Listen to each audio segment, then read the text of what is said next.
ठीक आहे, मी screen present करतो, जस्ट मिनिट.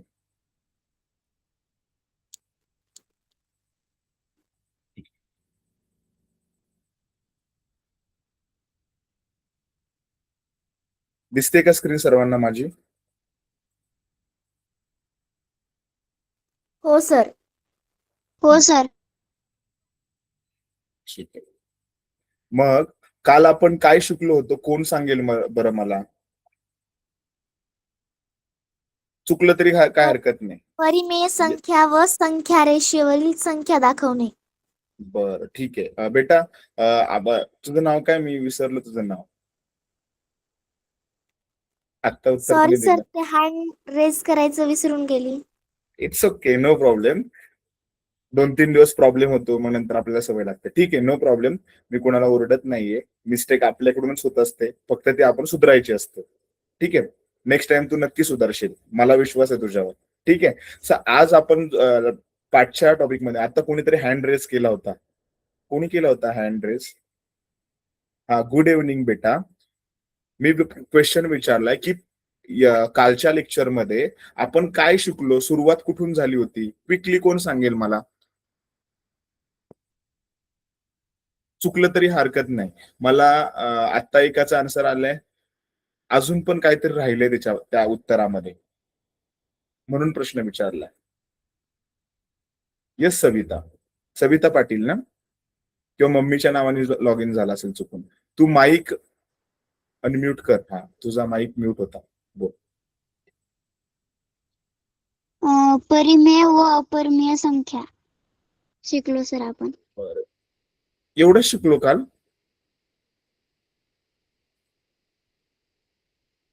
कावेरी काय शिकलो बरं? कावेरी पाटील, काल होती का तू लेक्चरला? सुरनार? सर, नैसर्गिक हा. संख्या शिकलो, परत पूर्ण हा. संख्या शिकलो, अपूर्ण हा. संख्या शिकलो, पूर्णांक संख्या शिकलो, परिमेय संख्या शिकलो, परत समसंख्या शिकलो, विषम संख्या शिकलो, आणखीन संख्या रेषेवर संख्या कशा दाखवल्या जातात ते सुद्धा शिकलो. बर, तुझं नाव काय बेटा? प्रत्युषा. प्रत्युषा. तरी मी आठवतोय काहीतरी प्रतीक्षा येत होता, म्हणून मी कन्फर्म केलं प्रत्युषा. ठीक आहे, थँक्यू प्रत्युषा. थँक्यू सविता पाटील, मला उत्तर दिलं. ठीक आहे, आपण परिमेय आणि अपरिमेय संख्या शिकायच्या अगोदर सुरुवात केली होती की नैसर्गिक संख्या कशा असतात, ज्या 1 2 3 4 पासून, ज्या 1 पासून स्टार्ट होतात त्यांना नैसर्गिक संख्या बोलतो. पण जर का त्याच्या अगोदर शून्य मोजला, शून्य हा अंक जोडला गेला, तर त्या नैसर्गिक संख्या राहतात का? नाही. मग त्यावेळेस त्या बनतात पूर्ण संख्या. त्यावेळेस काय बनतात त्या? पूर्ण संख्या. आणि पूर्णांक संख्या कधी बनतात? त्याच्यामध्ये धन आणि ऋण, धन संख्या पण आल्या आणि ऋण संख्या पण आल्या, तर त्या बनतात पूर्णांक संख्या. आणि मग त्याच्या पुढे आपण पाहिलं होतं की परिमेय संख्या कशाला म्हणतात? ज्या संख्या आपण अंश आणि छेद या स्वरूपात लिहू शकतो. सगळ्या संख्या अंश आणि छेद मध्ये लिहिता येतात. 2 अंश आणि छेद मध्ये लिहिता येतात. कसे? तर 2च्या छेदात काही नाहीये, म्हणजे किती असतो? म्हणजे किती असतो? 1 असतो ना. 2च्या डिनॉमिनेटर मध्ये, छेदामध्ये काही नसतो, त्यावेळेस कोण असतो? 1 तर असतोच. जर 4 घेतला तर 4च्या डिनॉमिनेटर मध्ये काही नाही, म्हणजे काय असणार आहे? 1 तर असणार आहे. मग 4 सुद्धा काय? परिमेय संख्या आहे. अशी कोणतीही संख्या जी आपण m आणि m भागिले n या स्वरूपात मांडतो, त्या सर्व संख्यांना आपण काय बोलतो? परिमेय संख्या म्हणतो. पण छेद कधी पण शून्य नसावा. जर छेद शून्य झाला तर ती परिमेय संख्या बनत नाही. कळलं का? हे आपण मागच्या पाठामध्ये शिकलो होतो, थोडीशी उजळणी घेतली. पुढे जाऊया आता. मग परिमेय संख्या संख्या रेषेवर दाखवण्यासाठी जेवढा छेद असतो तेवढे आपण एककांमध्ये विभागणी करतो. आणि जो बेडूक आहे ना, त्यात बघा अंश, तो काय करतो? शून्यापासून उड्या किती मारायच्या ते ठरवतो. जसं की संख्या रेषेवर आपल्याला दाखवायचंय 2/3 म्हणजे पहिला संख्या दाखवायची 7/3 2 वजा 2/3 या संख्या रेषेवर दाखवायचे आहेत. मग आपण काय केली, संख्या रेषा काढली. संख्या रेषा काढल्यावर मधोमध काय लिहिला, शून्य लिहिला. बघा मधोमध शून्य लिहिलेला आहे, तुमच्या समोर उत्तर पण आहे, ते फक्त समजवतोय मी तुम्हाला. बघा शून्य लिहिला पहिला, इथे शून्य आलाय का. मग शून्याच्या उजवीकडच्या सगळ्या संख्या काय असतात, धन असतात. म्हणून 1 2 3 आणि 4. बघा इथे 1 2 3 आणि 4 आपण मेन्शन केलं. डावीकडच्या सगळ्या संख्या ऋण असतात, म्हणून -1 -2 आणि -3 दाखवला. ठीक आहे. मग आता तुकडे कसे करायचे, तर छेदाने करायचे. आता सगळ्या संख्यांच्या छेदामध्ये 3 आहे, फक्त 2च्या संख्यामध्ये छेदामध्ये 3 नाहीये. आणि ही संख्या आपल्याला कशा दाखवायची आहे, संख्या रेषेवर दाखवायची आहे. मग प्रत्येक 2 संख्यांच्या मध्ये जसं आपण 1 लिहिलाय, मग 2 लिहिलाय, मग 3 लिहिलाय, याच्यामध्ये काय करावं लागेल, आपल्याला विभागणी करावी लागेल. मग 0 आणि 1च्या मध्ये किती किती अंक दाखवणार आपण, 2 लाईन मारणार. का, तर आपल्याला तुकडे किती करायचे होते, 3. 1 आणि 2च्या मध्ये परत 2 डॉट दाखवलेले आहेत. का, तर आपल्याला तुकडे किती करायचे होते, 3. असं प्रत्येक संख्यांच्या मध्ये आपण केलं. मग इकडे आपल्याला -4 येणार आहे, तो आपण असा दाखवू शकतो. ठीक आहे. मग आपल्याला पहिली संख्या सांगितली आहे 7/3. मग शून्यापासून मोजायला सुरुवात करतो. म्हणजे पहिला अंक इथे 1 2 3 4 5 2 हा 6 वर आला. आणि मग ही जी संख्या आली ती कुठे आली, 7 वर आली. बरोबर ना. बघा मी इथे नवीन पेन दाखवतोय. बघा कलर चेंज केला पेनचा मी.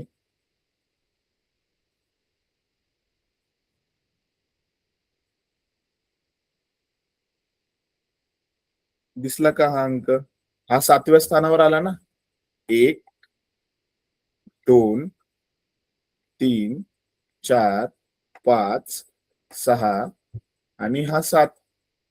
7 कुठे आला, इकडे, त्याच्या छेदामध्ये 3 लिहायला लागेल. मग बेडूक इथे येऊन थांबणार, म्हणजे 7/3 इकडे आला. नंतर कोणती संख्या आहे, -2/3. मग ती शून्याच्या डावीकडे जाणार. मग बेडूकनी पहिली उडी मारली इकडे, म्हणजे पहिला अंक, मग दुसरा अंक, म्हणजे -2/3. आणि 2 हा अंक इथे ऑलरेडी आहे. बघा पूर्णांक संख्या आहे, त्यामुळे आपण असं दाखवू शकतो. समजलंय का सर्वांना. Yes sir. Yes sir. ठीक आहे. Yes sir. मग काल किती तुम्ही व्यवस्थित शिकलाय, तुम्ही अभ्यास केलाय का, त्यासाठी मी आज परीक्षा घेणार आहे तुमची. ठीक आहे. मी तुम्हाला होमवर्क दिला होता की प्रश्न संच 1.1 मधले अभ्यास सराव संच 1.1 मधलं गणित सोडवायची. म्हणजे पहिला प्रश्न सोडून दिला होता, बाकीचे प्रश्न तुम्हाला सोडवायचे होते. तुम्ही सोडवलेत का रे.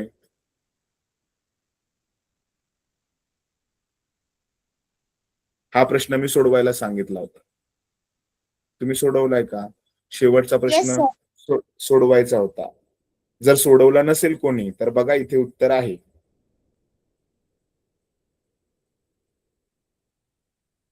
सराव संच 1.1 मधला शेवटचा प्रश्न, की दिलेल्या संख्या रेषा पाहून विचारलेल्या प्रश्नांची उत्तरे लिहा. बरोबर. तर पहिला प्रश्न काय होता, की बी हा बिंदू कोणती परिमेय संख्या दाखवतो. बरोबर. आता इथं पहिली उत्तर शोधण्या अगोदर प्रत्येक घटाचे भाग किती झालेत, 1 2 3 आणि 4. 4 भाग झालेले. प्रत्येकाचे किती भाग केलेले आपण, 4. 1 2 3 आणि 4. मोजा बरं. हा पहिला भाग, हा दुसरा भाग, हा तिसरा भाग आणि हा चौथा भाग. बरोबर ना. म्हणून प्रत्येकाच्या छेदामध्ये आपल्याला 4 लिहावे लागेल. मग जर आपण बी शोधला, बी कुठे आहे, 0च्या डावीकडे. मग आपण नंबर मोजू. 1, हा नंबर 1. बाकीचं मी इरेज करतोय. हा पुन्हा बघा, हा 1, हा 2 3 4 5 6 7 8 9 आणि 10. मग 10 डिवाइड बाय काय करावं लागेल 4. पण 10 हा नंबर लेफ्ट साइडला आहे बरोबर, म्हणून -10/4. समजलंय का? शून्याच्या डावीकडे 10वी खूण आहे. 10वी खूण म्हणजे इथे लिहिणार 10 मायनस आणि डिवाइड बाय 4. म्हणजे बी या ठिकाणी कोणती संख्या आली आहे? -10/4. तसंच आपल्याला सांगितलंय दुसऱ्या प्रश्नामध्ये की 1.3/4 ही कोणत्या बिंदूने दाखवली आहे? म्हणजे एक पूर्ण आहे आणि त्याच्या खाली काय पुढे लिहिलंय 3/4. मग आपण तिरकस गुणाकार करतो, 1 ला 4 ने गुणतो, 4 1 4 बरोबर, आणि त्याच्यामध्ये 3 मिळवतो, म्हणजे किती येणार 7/4. मग 7/4 ही खूण दाखवायची तर अधिक येणार, मग इथून मोजावं लागणार पुन्हा 1 2 3 4 5 6 आणि ही 7. सी च्या ठिकाणी आलाय बघा, सी बिंदू आहे. तो कोणती खूण आहे? 7वी खूण, म्हणजे तिथे सी बिंदू आहे. आणि पुढचं उत्तर तर तुम्हाला माहितीये, डी या बिंदूने 5/2 ही परिमेय संख्या दाखवली आहे. हे विधान सत्य आहे की असत्य आहे? बघा, जर 4 ला 10/4 म्हणजे आपल्याला 5/2 ही परिमेय संख्या दाखवलेली आहे डी बिंदूने जर 5/6 5/2 ही परिमेय संख्या दाखवली असेल तर ती बरोबर आहे का? तर बरोबर आहे. बघा, मोजा बरं. इथे मोजत गेलो तर डी हा 10व्या स्थानावर येतो. कितव्या स्थानावर येतो? 10व्या स्थानावर. पण त्याला डिवाइड बाय काय करणार आहेत आपण? 4 ना, कारण की प्रत्येक अंकाच्या मध्ये किती खुणा आहेत? 4 खुणा आहेत. मग 10/4 ह्यांचा भागाकार जर केला आपण तर बेचा पाडा, 2×5 10 आणि 2×2 4, म्हणजे डी च्या ठिकाणी 5/2 किंमत येते ना, म्हणून हे विधान सत्य आहे, बरोबर आहे. समजलंय का? आता याच्या पुढची उत्तरे तुम्हाला मला द्यायची. हे जर तुम्हाला काल नसेल समजलं तर मी आज पुन्हा सांगितलंय तुम्हाला व्यवस्थित, आणि याच्या पुढची उत्तरे तुम्ही मला सांगणार आहात. काल आपण पाहिलंय, शून्यापासून मोजताना शून्याला 1 मानायचं नाही. शून्य ही सुरुवातीची रेषा आहे, त्याच्या पुढची खूण म्हणजे 1 मोजायचंय. दुसरं, शून्याच्या डावीकडच्या संख्यांना ऋण आणि शून्याच्या उजवीकडच्या संख्यांना धन बोलतात. ठीक आहे. आणि अंश आणि छेद काय करतो? तुकडे करून देतो, समान भाग करून देतो. आणि अंश काय करून देतो? आपल्याला तेवढ्या टप्प्यांवर जायला सांगतो. छेद म्हणजे खालचा अंक आणि अंश म्हणजे रेषेच्या वरचा अंक. ह्या चुका आपल्याकडून होतात, म्हणून शिक्षक तुम्हाला नेहमी सांगतात ह्या गोष्टी लक्षात ठेवा, आणि आपण जर विसरलो तर मग आपली चूक होणार. आता प्रश्न उत्तर द्यायची आहेत आपल्याला. ठीक आहे, कोण सांगेल बरं पहिल्या प्रश्नाचं उत्तर? शून्य ही नैसर्गिक संख्या आहे का?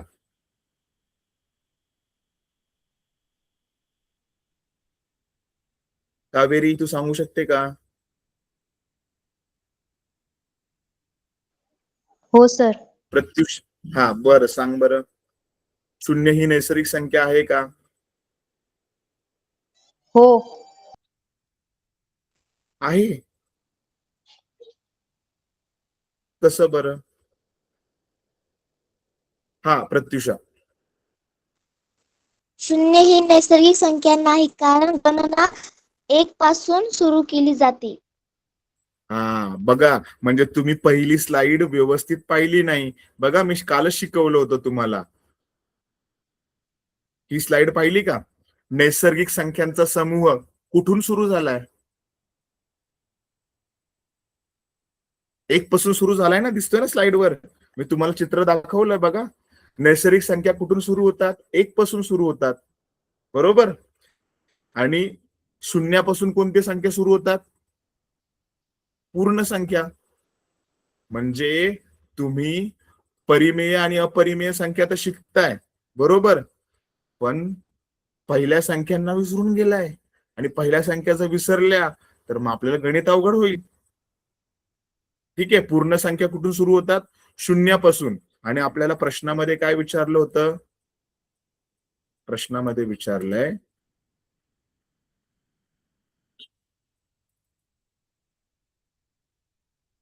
की शून्य ही नैसर्गिक संख्या आहे का? तर उत्तर काय आहे? नाही, शून्य ही नैसर्गिक संख्या नाहीये. बरं, दुसऱ्या प्रश्नांचं उत्तर कोण सांगेल? प्रत्युषा, तू सांगणार? तुझा हँड रेज आहे. दुसऱ्या प्रश्नाचं उत्तर क्विकली. सविता पाटील, तुम्ही सांगणार Yes. का? हा, सॉरी, प्रत्युषा सांगते ना. हा, सांग. सर मला वाटतं हो. नाही, सर्व नसतात. सर्व नसतात.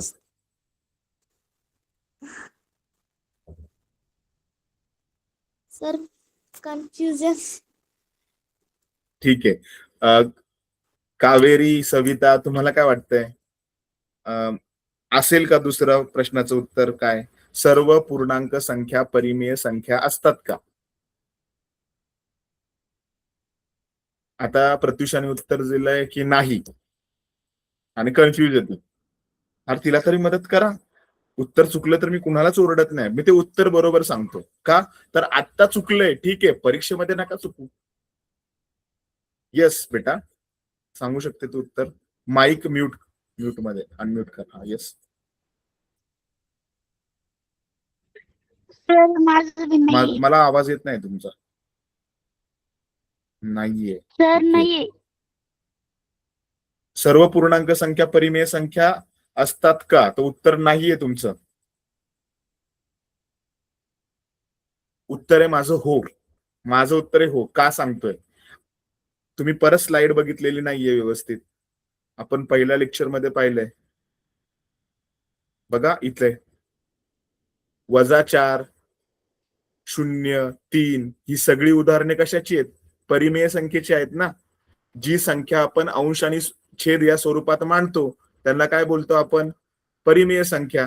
मग जर समजा 4 ही संख्या पूर्णांक संख्या आहे, त्याच्या छेदात काही नसतो म्हणजे कोण असतो? 1 असतो ना. जर मला सांगितलं -3 ही परिमेय संख्या आहे का? तर हो आहे, कारण की त्याच्या छेदामध्ये कोण नाही नसतो त्यावेळेस 1 असतो, म्हणून ती परिमेय संख्या आहे. दरवेळेस आपण छेद लिहितोच असं नाही ना. समजलं का? मग Yes, तुमचं sir. उत्तर चुकलंय ना. काय चुकलंय? सर्व पूर्णांक संख्या. बघा, सर्व पूर्णांक संख्या ह्या परिमेय संख्या असतात. बघा, इथं एम आणि एन हे पूर्णांक असतात, परंतु एन हा शून्य नसतो. म्हणजे पूर्णांक संख्याच काय तयार करतात? परिमेय संख्यांना तयार करतात ना. व्याख्येमध्ये पण सांगितलंय की एम आणि एन हे पूर्णांक असतात. मग छेदामध्ये कोण नाहीये, 1 हा पूर्णांकच आहे ना. म्हणजे तो सगळ्या पूर्णांक संख्या ह्या परिमेय संख्या असतात. समजलंय? आपण पुढे जाऊया. अवघड आहे ना रे खूप. का विसरताय तुम्ही? असं काय आहे का? माझं शिकवलेलं समजलं नाही? हो सर, समजतंय. हो सर समजतंय. मग समजतंय तर मग आपलं उत्तर नाही ना हो चुकलं सर पाहिजे. समजतंय. ठीक आहे, मग आता मला तिसरा प्रश्न. ठीक आहे, ठीक आहे, सगळ्यांना समजतंय, मलाही कळलंय. पण आता मला तिसऱ्या प्रश्नाचं उत्तर सांगा बरं. m/n मध्ये n ची किंमत कोणती असू शकत नाही? आत्ताच आपण ती स्लाइड पाहिली. तुम्ही समोर पाहिलंय उत्तर, मी दाखवले थोड्या वेळापूर्वी. येस, कोण सांगणार मला? सर मी प्रत्युषा. सांगू? हा, येस. 0. एन हा, हा शून्य 0 झालं. असू शकत नाही, 0 असू शकत नाही एन. बरोबर, व्हेरी गुड बेटा. प्रत्युषाने बघा किती छान उत्तर दिलं. तुम्ही पण मला माहिती उत्तर देणार, पण तुम्ही थोडे लाजताय, तुमचं उत्तर चुकेल असं तुम्हाला वाटतंय. चुकलं तरी मी आता प्रत्युषाचं उत्तर चुकलं, परत मला सविताने उत्तर दिलं, बरोबर ना. मे बी मम्मीच्या नावाने ती जॉईन झाली असेल, तर तिचं उत्तर चुकलं तर मी त्यांना ओरडलो नाही, चूक काय झाली ते सांगितलं. आणि जर चूक तुम्हाला सांगितली नाही आणि तीच उत्तर तुम्ही परीक्षेमध्ये लिहिली तर गुण कुणाचे जाणार? तुमचेच जाणार. मग तुम्ही बोलणार की मला गणितच अवघड जातं. तसं नाहीये, गणित सोपं आहे, तुमची प्रॅक्टिस कमी पडते. चौथा प्रश्न, तिसऱ्या प्रश्नाचं उत्तर कळालंय का? एनची किंमत कोणती असू शकत नाही? शून्य असू शकत नाही. चौथा प्रश्न, 5/3 मध्ये किती समान भाग करावे लागतील?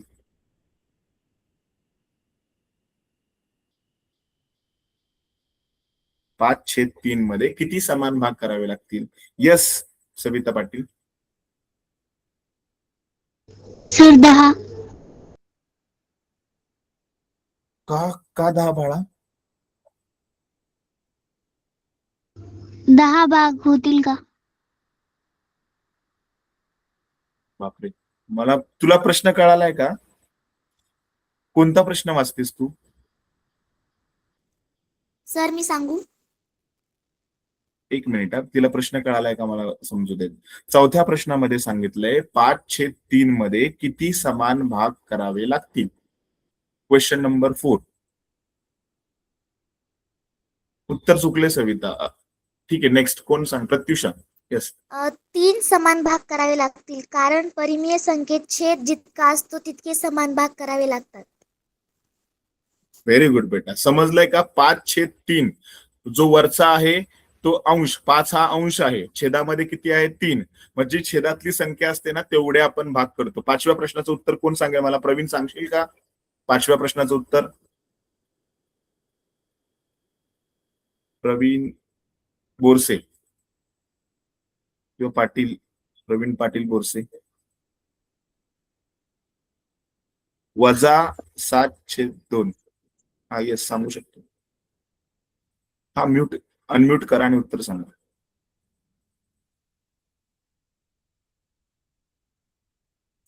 -7/2 ही संख्या शून्याच्या कोणत्या बाजूला असेल? पलीकडे. येस. कुठे?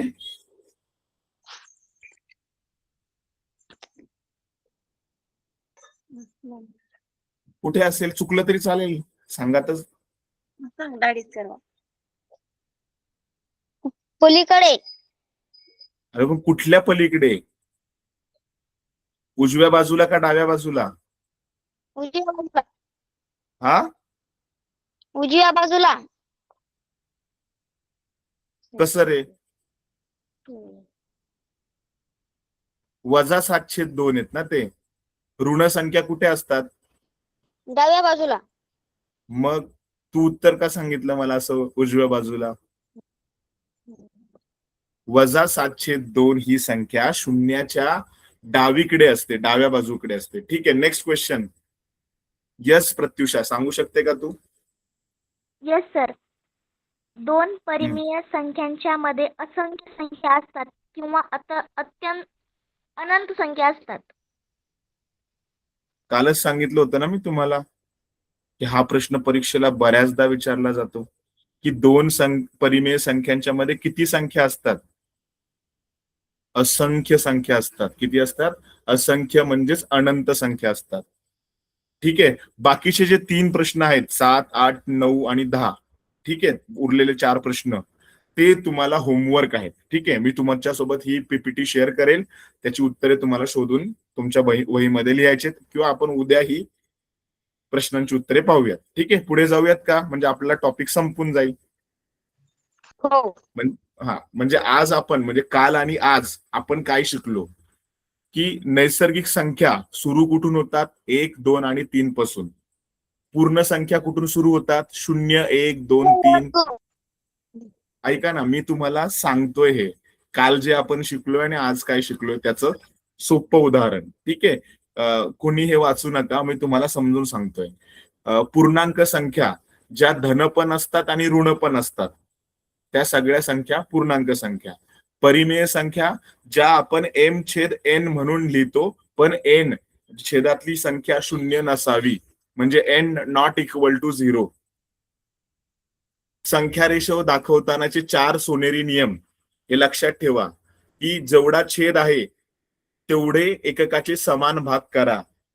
अंश शून्यापासून मोजायचा, म्हणजे बेडूक जो असतो तो शून्यापासून मोजण्यासाठी असतो. पण आपण मोजतो कुठं? शून्यावरनं उडी ज्या वेळेस पहिला बेडूक मारेल, पहिल्या रेषेवर जाईल तो 1. शून्यापासून मोजायला सुरुवात करतो आपण डावीकडं किंवा उजवीकडं. ठीक आहे. आणि तिसरा नियम, धन संख्या उजवीकडे असतात आणि ऋण संख्या डावीकडे असतात. चौथा नियम, 2 परिमेय संख्यांच्या मध्ये असंख्य परिमेय संख्या असतात. हा तुम्हाला चार्ट बुक मध्ये लिहायचा आहे, मग तुमचं उत्तर चुकणार नाही. ठीक आहे. आणि आजचा होमवर्क आहे की ही जी गोष्ट आहे, मी तुम्हाला 10 प्रश्न देतोय आज, हे तुम्हाला सोडवायचे तुमच्या वहीमध्ये. ठीक आहे, जमेल का? Yes sir. Yes sir. ठीक आहे. मग आता आपण पुढे जाऊया, म्हणजे पुढचा पार्ट मी तुमच्यासोबत पीपीटी शेअर करतो. आज आपण म्हणजे काल आणि आज आपण सराव संच 1.1 पूर्ण केलेला आहे. जर कोणाला कुठलं गणित नसेल समजलं तर मला पुढच्या तासामध्ये नक्की सांगा, मग मी तुमची मदत करेल आणि आपण दोघंही मिळून ते गणित सोडवू. म्हणजे आपल्याला परीक्षेला आणि तुमच्या ज्ञानामध्ये भर पडेल आणि तुमचं उत्तर चुकणार नाही. ठीक आहे. मी पीपीटी शेअर करतोय दुसरी तुमच्या सोबत.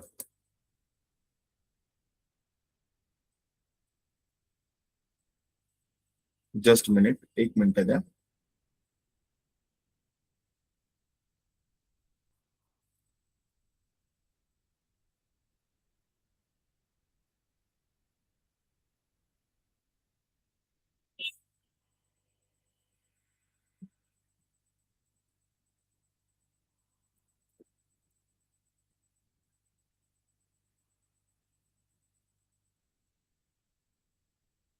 दिसतंय माझी स्क्रीन तुम्हाला? 1 सेकंड द्या, लगेच प्रेझेंट होईल.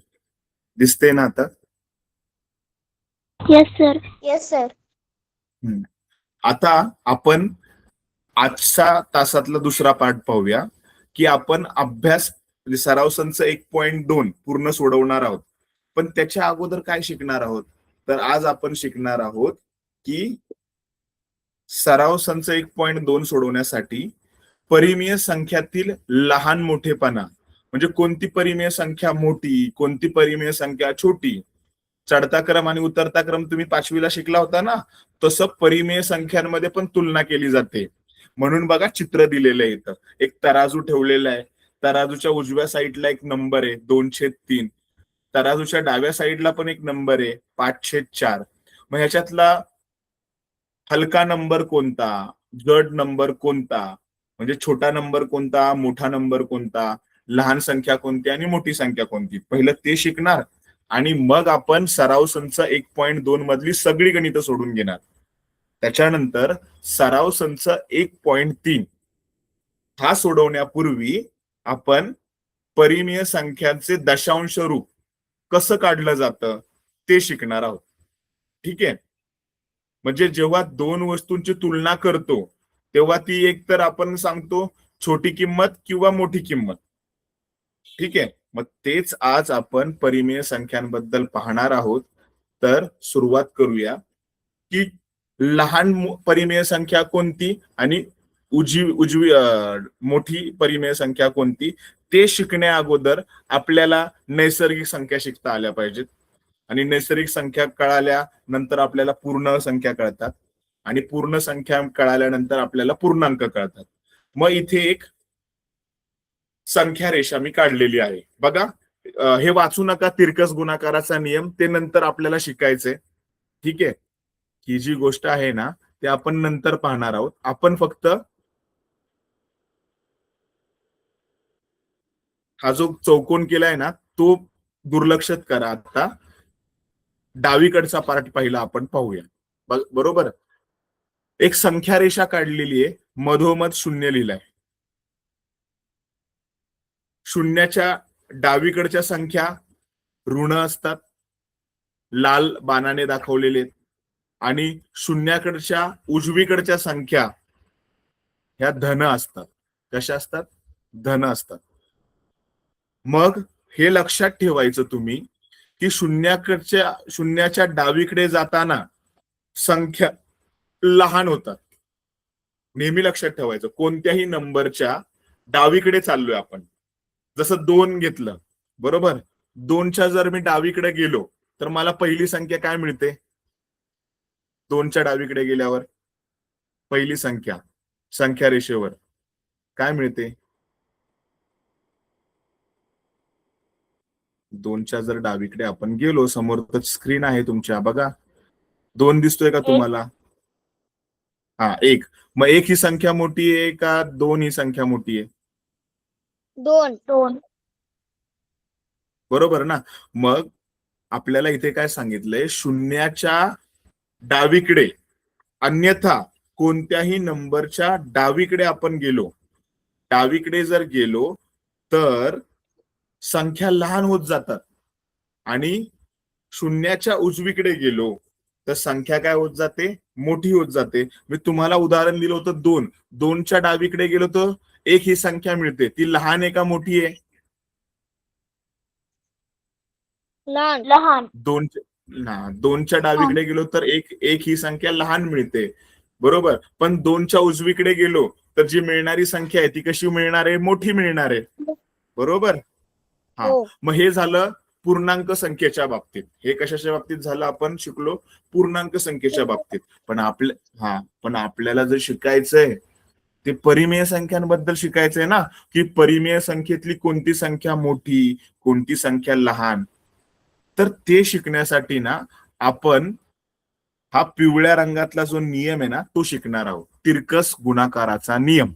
म्हणजे काय? तर परिमेय संख्या कशी लिहिली आहे? एक ए भागिले बी आणि सी भागिले डी.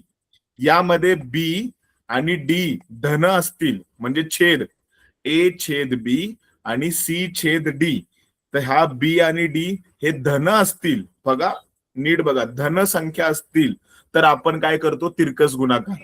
तिरकस गुणाकार करतो म्हणजे कसं काय करतो? की डी ने जाऊन ए ला गुणायचं आणि बी ला जाऊन सी ले गुणायचं, म्हणजे तिरकस आला ना, क्रॉस आला. बघा परत सांगतो, ए जाऊन कोणाला गुणिले होणार? डी ला. समजतंय? ए गुणिले डी, म्हणून बघा इथं ए गुणिले डी आला. बी जाऊन कोणाला गुणिले होणार? सी ला. आणि जे उत्तर मोठं येईल ती संख्या मोठी. म्हणजे इथे जर बी आणि सी चा गुणाकार मोठा आला तर सी छेद डी हा मोठा. समजतंय का? हो. येस कळलंय? सर. नक्की. आणि जर उत्तर सेम आलं तर कोणतीच संख्या मोठी नसते, जर बी आणि डी समान असेल तर. जर उत्तर समान कधी येतं? जर गणित पाहू आपण पुढे. जर उत्तर इक्वल टू कधी येतं? जर दोघांचं उत्तर सेम आलं तर. जर ए आणि डी चा गुणाकार मोठा आला तर ती संख्या मोठी. म्हणजे लक्षात ठेवा विद्यार्थी मित्रांनो, जेव्हा 2 अपूर्णांकांची तुलना करायची असते ना, तेव्हा आपण तिरकस गुणाकार करतो. तिरकस गुणाकार केल्यानंतर ज्या साईडला उत्तर मोठं येतं ती संख्या मोठी. उदाहरणार्थ पुढे बघूया आपण एक गणित, म्हणजे तुम्हाला हा नियम चांगला कळेल. बघा, पहिल्या उत्तरामध्ये बी आणि सी चं उत्तर जर मोठं आलं तर सी छेद डी मोठा. जिथे मगरचं तोंड उघडलंय, म्हणजे हे चिन्ह आहे ना, बघा हे चिन्ह, ह्याला बोलतो आपण लेस दॅन आणि ग्रेटर दॅन. मग ज्या साईडला मगरीचं तोंड उघडं असतं ती संख्या मोठी, म्हणजे इथे मोठी संख्या येते.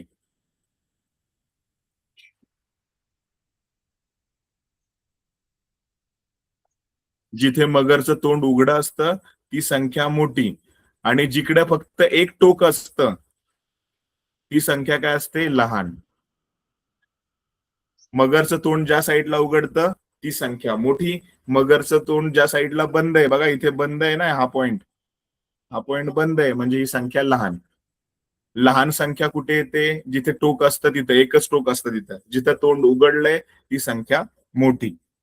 म्हणून हा बॉक्स लक्षात ठेवायचा आहे. जर आपल्याला परिमेय संख्यांची तुलना करायची आहे तर जो छेदातले जे संख्या आहेत त्यांनी अंशाला तिरकस गुणायचंय. ज्या साईडला उत्तर मोठं ती संख्या मोठी. आपण पुढचं उदाहरण पाहू जेणेकरून तुम्हाला ही गोष्ट व्यवस्थित समजेल.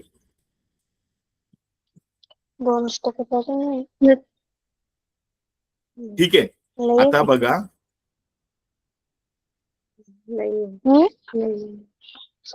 प्रवीण, तुझा काही क्वेश्चन असेल तर तू माईक ऑन ठेव, अदरवाइज म्यूट केला तरी चालेल. ठीक आहे. नेक्स्ट आहे उदाहरण आहे आपलं की 5/4 व 2/3. 5/4 व 2/3 यांचा लहान मोठेपणा ठरवा. बरोबर. मग ह्यातला लहान संख्या कोणती आणि मोठी संख्या कोणती आपल्याला शोधायचंय. तर सुरुवातीला काय सांगितलं आपल्याला की जर परिमेय संख्यांची लहान आणि मोठी किंमत जर ठरवायची असेल तर दोन परिमेय संख्यांचे जे छेद असतात त्यांनी एकमेकांना काय करायचंय, तिरकस गुणायचंय. तिरकस गुणायचंय म्हणजे काय करायचंय, 3 आणि 5चा गुणाकार करणार आणि 4 आणि 2चा गुणाकार करणार. ठीक आहे. आणि छेदामध्ये दोघांचा गुणाकार करणार. छेदामध्ये 4 आणि 3 हे दोघं एकत्र गुणणार. मग पहिला आपण 5 आणि 3चा गुणाकार केला तो किती आला, 15. ठीक आहे. 5×3 15. आणि छेदामध्ये 4 आणि 3चा गुणाकार केला तो किती आला, 12. दुसरीकडे 2 आणि 4चा गुणाकार केला बघा, 2 ने 4ला तिरकस गुणलंय आणि छेदामध्ये ज्या दोन संख्या होत्या त्यांचा गुणाकार केला तो किती आला, 2 × 4 केलं तर 8 आलं आणि 3 × 4 केलं तर 12 आलं. मग आता दोघांचा छेद समान झालेला आहे. मग आपण फक्त तुलना करणार ती अंशाची करणार. मग अंशामध्ये कोणती संख्या मोठी आहे, 15 मोठे आहेत का 8 मोठे आहेत हे आपल्याला ठरवायचंय. मग ते दाखवताना एक चिन्ह वापरतो मगरीच्या तोंडासारखं. ठीक आहे. मगर पाहिले ना, मगरीचं तोंड ज्या साईडला उघडतं ती संख्या मोठी. मग 15 ही संख्या मोठी आहे का, तर त्याच्याकडे 2 टोकं आलेली आहेत म्हणजे मगरीने तोंड ओपन केलेलं आहे. मग 15 हे 8 पेक्षा तुलनेने मोठे आहेत म्हणून 5/12 म्हणजे 15/12 ही संख्या 8/12 पेक्षा कशी आहे, मोठी आहे. याचाच अर्थ 5/4 हे 2/3 पेक्षा काय आहेत, मोठे आहेत. समजलंय का? हो सर. यस नक्की. सर. ही झाली धनसंख्यांची तुलना केली आपण. दोन धनसंख्यांची तुलना केली तर आपल्याला हे कळलं. पण ऋणसंख्या आली तर कसं कळणार, कसं शोधायचं? मग ऋणसंख्या ही शून्याच्या कुठे येते, डावीकडे येते.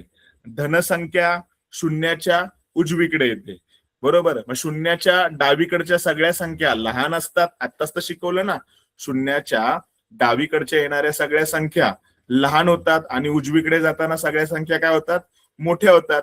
मग तुम्हाला इथं तुलना करताना सोपं होईल की 4/5च्या ठिकाणी आपण काय लिहिणार आहे,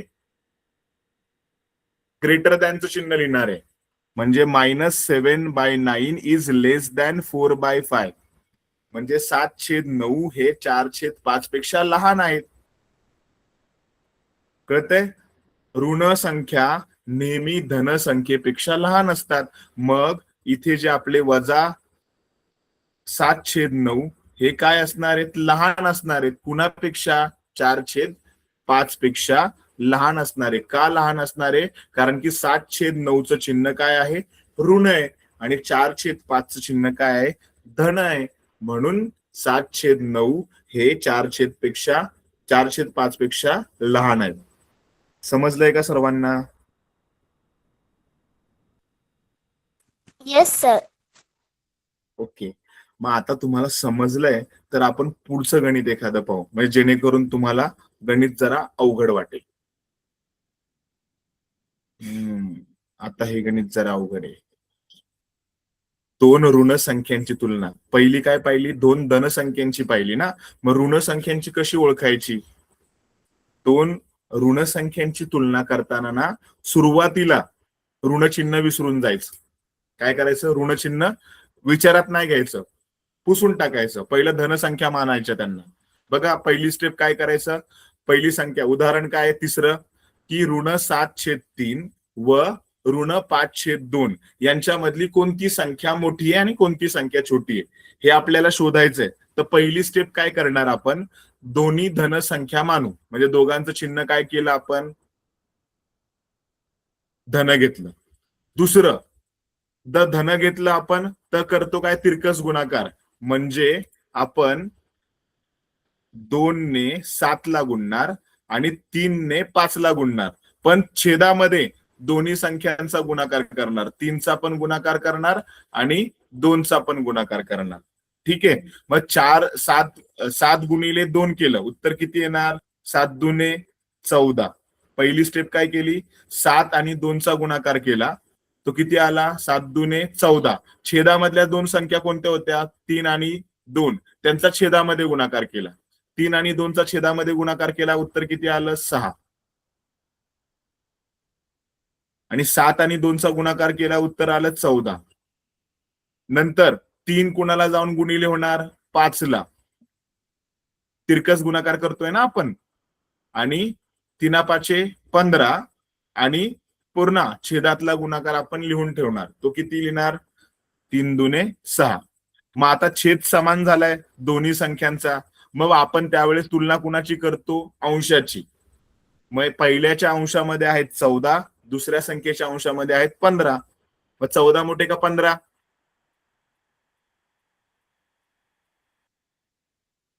पंधरा. मग मगरीचं तोंड बघा, 15 कुठे ओपन झालेलं आहे? 15च्या साईडला ओपन झालंय ना मगरीचं तोंड. मग 15 हे मोठे आहेत 14 पेक्षा. याचा अर्थ की जिथे तुम्ही 15/6 लिहिलंय त्याची किंमत मोठी आहे. मग 15/6 ही कुणाची किंमत आली होती? 5/2 ची आली होती. बरोबर. म्हणजे 5/2 हे 7/3 पेक्षा मोठे आहेत. पण आपण सुरुवातीला काय केलं होतं? सुरुवातीला चिन्ह विसरलो होतो. दोन्ही संख्या काय मांडल्या होत्या? धन मांडल्या होत्या. बरोबर. मग आता दोन्ही संख्यांना ऋण चिन्ह द्यायचं आणि जे चिन्ह आलं होतं ना मगरीच्या तोंडाचं ते उलट लिहायचं. ज्या साईडला 5/2च्या साईडला चिन्ह उघडलं होतं ना तोंड, ते उलट करायचं. का? तर सुरुवातीला आपण धन मांडलं होतं, आता त्यांना दोघांना ऋण चिन्ह दिलं, मग चिन्ह पण बदलणार, चिन्ह पण उलट होणार. मग या ठिकाणी मोठी संख्या कोणती आहे? -7/3. समजलंय का? शेवटला चिन्ह बदलतं. का? तर दोन्ही संख्यांचं चिन्ह ऋण होतं. सुरुवातीला आपण त्यांना धन मांडलं. धन मांडल्यानंतर दोघांचा तिरकस गुणाकार केला आणि छेदांचा गुणाकार छेदामध्ये केला. मग त्याच्यामुळे दोन संख्यांचे छेद समान झाले. मग अंशांची तुलना केली. अंशांची तुलना केल्यानंतर 15 मोठे आले. मग ज्या साईडला 15 होते ती संख्या म्हणजे 5/2 ही मोठी झाली. पण सुरुवातीला आपण काय मांडलं होतं? धनचिन्ह मांडलं होतं. बरोबर. दोन्हीकडे धन आहेत असं कन्सिडर केलं होतं. मग आता दोघांना ऋण चिन्ह देऊन टाकायचं आणि जे चिन्ह तुम्ही लिहिलं होतं त्याला उलट लिहायचं. मगरीचं तोंड उजव्या साईडला उघडलं होतं ते डावीकडे ओपन करायचं आणि मग सांगायचं की इथे -7/3 हे मोठे आहेत आणि -5/2 हे लहान आहेत. समजलंय का? हो सर. Yes okay. सर. आता नेक्स्ट गणित बघा की चौथं गणित, त्याच्यामध्ये तुलना केलेली आहे 3/5 व 6/10. याच्यामध्ये कोण मोठं आहे? तर 3 आणि 5 ला कोणत्याही संख्येने पूर्ण भाग जात नाही, पण 6 आणि 10 ला भाग जातो. कशाने? 2च्या पाड्याने. 2×3=6 म्हणजे 3 येणार आणि 2×5=10 म्हणजे 6/10 ला जर आपण संक्षिप्त रूपात लिहिलं तर उत्तर किती येतंय? 3/5च येतंय ना. किंवा 3/5 ला जर आपण 2 ने गुणलं तर उत्तर किती येतंय? 6/10. याचा अर्थ 3/5 आणि 6/10 हे लहान पण नाहीयेत आणि मोठे पण नाहीयेत. याचा अर्थ ते काय? समान आहेत. कसे आहेत? समान आहेत. समजलंय का? Yes sir. Yes sir. पुढे जाऊयात. हो. ठीक आहे. बघा, -7 आणि -2 याच्यामध्ये कोण मोठं आहे? पहिला आपण धनचिन्ह मानणार सुरुवातीला, बरोबर. 7चं चिन्ह काढून टाकणार, 2चं चिन्ह काढून टाकणार. मोठा कोण झाला? 7. मग परत दोघांना ऋण चिन्ह दिलं आणि जे चिन्ह मोठं होतं त्याला उलट केलं. म्हणजे 7 काय झाले? -7 हे छोटे झाले आणि 2 हे मोठे झाले. समजतंय का? मगरीचं तोंड कुणाच्या साईडला उघडणार? 2च्या साईडला. का?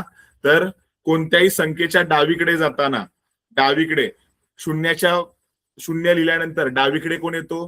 -1. -1 नंतर कोण येतो? -2. -2 नंतर कोण येतो डावीकडे? -3, -4, -5, -6 आणि -7. बरोबर ना? म्हणजे डावीकडच्या सगळ्या संख्या लहान असतात आणि उजवीकडच्या सगळ्या संख्या मोठ्या असतात. म्हणून -2 हे मोठे आहेत, -2 हे मोठे आहेत आणि -7 हे लहान आहेत. समजलंय का? Yes sir. आणि दुसरं बघा, 0 आणि -9/5 याच्यामध्ये कोण मोठा आहे? तर 0 मोठा आहे. कोण मोठं आहे? 0 मोठा आहे. बरोबर ना? शून्याच्या डावीकडे येणार ना -9/5. म्हणून 0 हा ऋण संख्यांपेक्षा मोठा असतो. 8/7 आणि 0 यांच्यापैकी कोण मोठं आहे? तर 8/7. का? तर शून्याच्या उजवीकडच्या सगळ्या संख्या मोठ्या असतात आणि 8/7 ही धनसंख्या आहे म्हणून ती मोठी आहे. समजलंय का?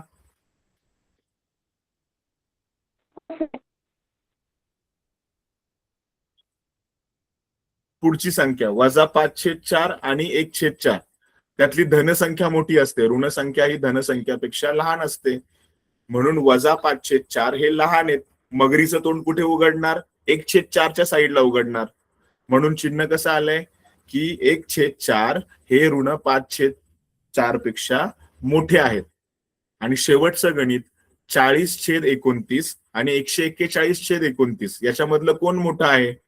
तर उत्तर असणारे 141/29. का? तर दोघांचा छेद समान आहे. 40 आणि 141 मध्ये कोण मोठं आहे? 141 मोठे आहेत. म्हणून मगरीचं तोंड 141/29च्या बाजूला उघडलंय. समजलंय का? हो सर. ठीक आहे. मग आज आपण काय शिकलो? तर आज आपण शिकलो क्रमसंबंध, परिमेय संख्यांचा क्रमसंबंध. ठीक आहे. सराव संच 1.2 मधलं पहिलं गणित पाहिलंय. दुसरं गणित आपण शिकणार आहोत पुढच्या लेक्चर मध्ये. दुसरा प्रश्न. तर पहिलं काय होतं? धनसंख्या ह्या 0 किंवा ऋण संख्या यांच्यापेक्षा मोठ्या असतात. मग ज्या संख्या मोठ्या असतात त्या साईडलाच चिन्ह मगरीचं तोंड उघडतं. आणि धनसंख्या मधला परिमेय संख्या निवडायच्या असतील तर तिरकस गुणाकार करतो आणि छेदातल्या संख्यांचा गुणाकार करतो. तरच आपण उत्तर शोधू शकतो. आणि पहिला प्रश्न, याचं उत्तर कोण सांगेल मला पहिल्या प्रश्नाचं? येस बेटा, सांग बरं. -3/4 हा 1/4 पेक्षा लहान आहे आणि 1/4 हा मोठा आहे. म्हणून उत्तर काय असेल? 1/4. म्हणजे बी ऑप्शन आपला बरोबर आहे. -3/4 आणि 1/4 यात कोणती संख्या मोठी आहे? तर दोघांचा छेद समान आहे, बरोबर. पण सर्वात पहिलं एक संख्या धन आहे आणि दुसरी संख्या ऋण आहे.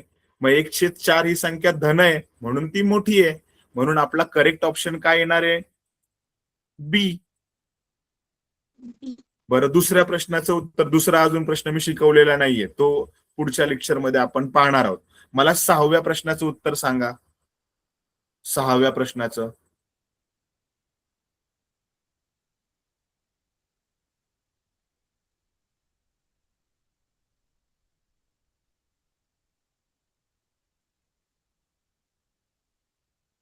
अरे ए. ए ऑप्शन म्हणजे 12/15 हे 4/5 पेक्षा मोठे आहेत असं उत्तर आहे तुझं. चुकीचं आहे उत्तर. ज्यांनी कुणी उत्तर ए सांगितले ते चुकीचं आहे. बघा 12/15 आणि 4/5. 12/15 भाग जाणारी संख्या आहे 3. 3चा पाडा 3 चोक 12. जर आपण 12/15 भागलं कशाने 3 ने बघा तर 3 चोक 12 आणि 3×5 = 15. बरोबर. उत्तर किती येत आहे 4/5 येत आहे ना. मग 12/15 आणि 4/5 याच्यामध्ये संबंध काय दोन्ही संख्या कशा आहेत समान. समान आहेत. समान. मग समानसाठी उत्तर काय लिहायचं उत्तर ए लिहायचं का बी लिहायचं का सी लिहायचं सी लिहायचं. सी. ठीक आहे सी उत्तर बरोबर आहे. 8व्या प्रश्नाचं उत्तर द्या बरं.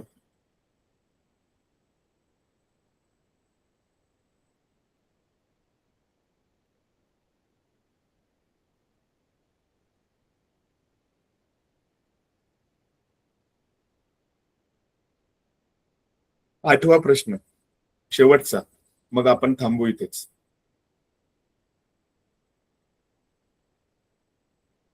कोण सांगेल सविता तू सांगू शकते का सविता Sir, पाटील answer म्हणून is जॉईन A. म्हणून आन्सर ए. ए. प्रश्न कळाला तुला प्रश्न कळाला Pratyusha. Sir answer is D.